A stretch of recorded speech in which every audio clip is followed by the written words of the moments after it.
I'm quickly going to blitz through what we did yesterday so that we cover it again, but a few new faces also. So we started off by just kind of seeing that we have expectations of ourselves, and then often we don't meet them when it comes to our wellness goals because either the expectations are too high or we don't know how to make a holistic practice that fits in with our lives. So we looked at how if we focus on this one thing here, it can then impact and ripple out into the rest of our lives. And we're going to discover what this one thing is through the rest of this retreat. Yeah? Who am I? I'm Sushmita. I help people who are busy. The only kind of person that's disqualified from doing Ashtanga is the lazy. Everyone else, perfectly qualified, whether you're old, young, fat, thin, this color, that color, doesn't matter. As long as you have a sense of busyness in your body, you're qualified to do this. And what we all want to do is establish a consistent routine. And I'm often asked, I'm still a beginner, I've been practicing for 5 years, how come, I don't feel like I'm progressing a lot. And I always say, the only thing that really makes a beginner is not your flexibility. It's actually whether or not you can roll out your mat in the morning and practice on your own. And that's what I hope to help you guys cultivate, is a simple routine that you can memorize or use a chart to learn. And I'm going to give you charts based on your levels at the end of this. And you can scan a QR code and practice with it online. But basically, it's to see that if you can repeat something every day instead of doing different things, it then starts to compound in your life. And then the rest of your life starts to change suddenly. So, like I said, I taught 4,140 private sessions. And in these classes, what I realized is that most people have this struggle of balancing strength and flexibility through the shapes. And Ashtanga is one of those unique practices that helps do just this. And we're going to look in this entire retreat at why this is such a useful path for us as householders, as people with jobs, with families, with full-time work, because you can compress a whole spiritual practice in under 2 hours. This morning we worked a little bit with the breath, but today I'm going to go into how the posture and the breath link together. We're going to see how the Ashtanga practice, or how you can use the Ashtanga practice to build strength, not just learn how to be more flexible. We're going to integrate this into our entire spiritual practice through understanding the philosophy like Nikhil did this morning. And then finally, I'm going to give you some very practical things that you can do to go from once a week practice to ideally every day of the week practice. Yeah? So this is what we looked at. Even sages in the past, they weren't expected to go off and be in a cave. They were very much people who had jobs and social roles. So we don't have to expect ourselves to go off on a retreat every time. I know this is amazing, but we need to have a practice that we can take back into our day-to-day lives. And if you're a parent with 2 young kids, this is your practice, right? Being present with your child, doing your work is your practice. And the thing that we do on the mat for 20 minutes to an hour every day is what enables that to be more easy, more fruitful, and so that you don't get overwhelmed and all over the place. So what we're trying to establish here is an efficient practice that we can do. And so the key innovation that we looked at with the Ashtanga Yoga system is that instead of practicing the limbs, the 8 limbs of Patanjali sequentially, we practice them simultaneously in one compressed 2-hour practice. So the asanas themselves, the shapes that we did this morning, most of them already to me, and I quickly took a screenshot in my mind of basic areas, and I'm going to bring that up today. I made some notes immediately after so I don't forget. But it reveals a lot. When I see someone doing one Surya Namaskar A, I can tell their patterns of the way that they go into their minds or overthink, or whether they're too flexible and then they don't know how to hold their own in situations, or if they're too stiff, how that manifests in their thinking as well. So what we're trying to do here is link the postures or the shapes that we make on the mat every morning to how we can actually influence or change the shapes, so then we influence and change our minds. Yeah? So the goal within each of these shapes is to balance strength and flexibility and to breathe through increasingly difficult shapes. So if you can breathe with your legs behind your head, you can do anything is the thesis. Yeah? Now pranayama, as we notice, we don't do it separately, even though we did this morning. We put it into the practice all at once. And the reason that we do this is because we want to step into one further limb. So we don't want to stay stuck on the level of the body. We don't want to be attached to the way that our body is today.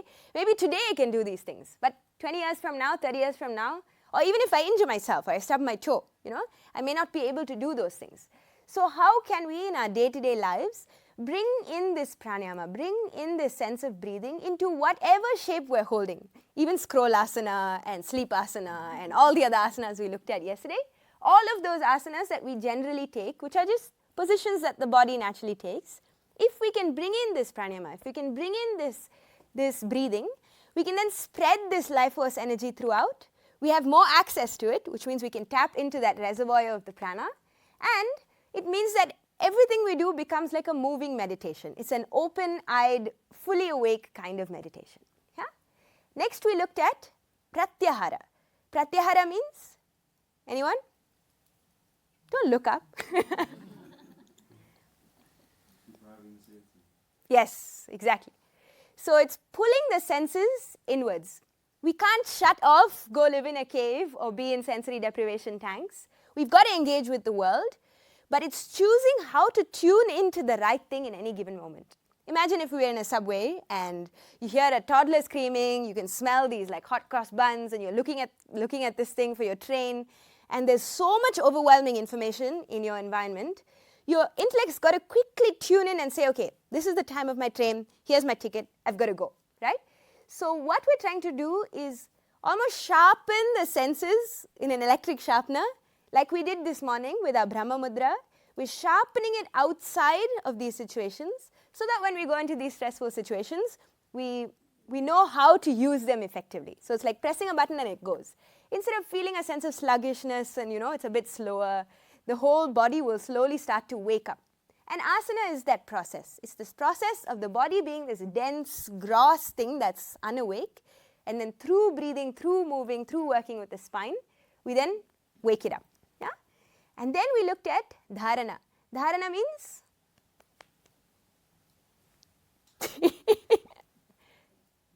Concentration. Dharana just means concentration.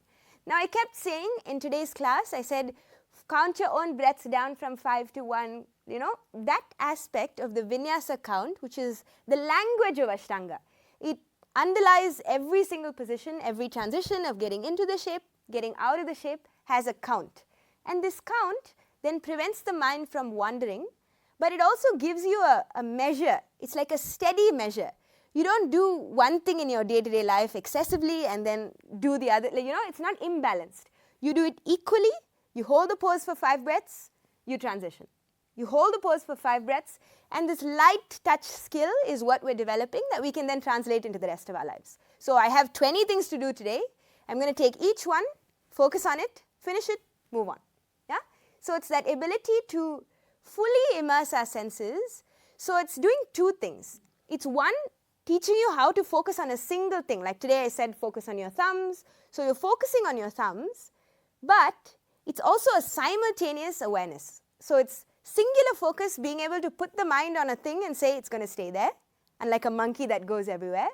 But it's also retaining awareness of your environment. And you guys were doing this unconsciously or consciously during this morning's class. You were kind of looking around, saying, oh my God, there's so many people. How's everyone else doing? Am I doing okay? Am I doing this right? I don't know what's happening. It's our first class, so that's how it's going to feel. But the point is that we slowly train our attention to wherever we put it, it stays there. That is yoga. Yeah? So through one asana, we first fix its position. We say, okay, triangle pose. I'm going to put my fingers nice and wide. I've got the shape right. Then I breathe into the shape correctly. So I'm doing that ujjayi breath. Then I'm withdrawing my senses by focusing only on my thumb or only on my middle finger. So I'm focusing and tuning in my senses. And then what happens is, you then allow yourself to be in the shape. So all of that effort of saying like a robot, do this, do that, all of it comes together when we come into the dhyana. So we let go of the effort and we can just be in the shape. Yeah? stay in the shape. Now I just want to ask, I would love to hear you guys' experience. How was this morning, and did you experience any of these limbs in this morning's practice? Yeah, I've found that it's actually been a little while since I've really focused. You know, I think that when you practice a lot, sometimes you can kind of get into a rhythm of this is your routine, and you are looking at the breath and you are looking at that posture, but you're not focusing. So I really enjoyed the fact that it really allowed me to kind of isolate, focus. Was anyone struggling with that part, given it was such a big group and it was like new? Yeah. To connect, and also to sort of, you forget you got to be conscious of the breath. You go into just your normal, and then you tell us and you count us down.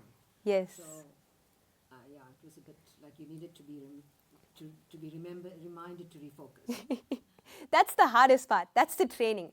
So there's the breath practice, which is the first thing. And then on top, we just make harder and harder shapes just to make it like for fun, you know? So it really is like that. And it gets increasingly crazy, and it's ridiculous at one point. So you can see that underlying all those different shapes, and even the shapes, guys, they've got meanings. Like when we did this posture, you know, it created a certain attitude. Versus when we had this posture, it created a certain attitude. So each of these shapes, primarily what they're doing is working with the spine. But as we'll see, each of them has a slight different focus. But underlying all of them is this ability to breathe through the shapes and to have that ujjayi breath through the shapes. Anyone else who wants to share their experience? Was it a struggle? Were you able to remember these limbs? Yes. I struggled with doing things slowly because I wanted to just get to the fundamental intention clearly. So that was hard, like breathe and do it slowly. Yes. Doing it slowly is actually one of the hardest things. Given that, like I said, all of us here are here because we're busy, right? Like none of us are just like, whatever, I'm doing nothing. Our minds are racing all the time. And so to do something slowly, really, really slowly, is actually the challenge for the mind to go from bullet train speed to bullock cart speed, you know? To do that process is really hard. But if you give your mind enough anchors, if you give it enough things to digest or to do, it keeps it busy. It means that it can't jump and it can't go to the next thing.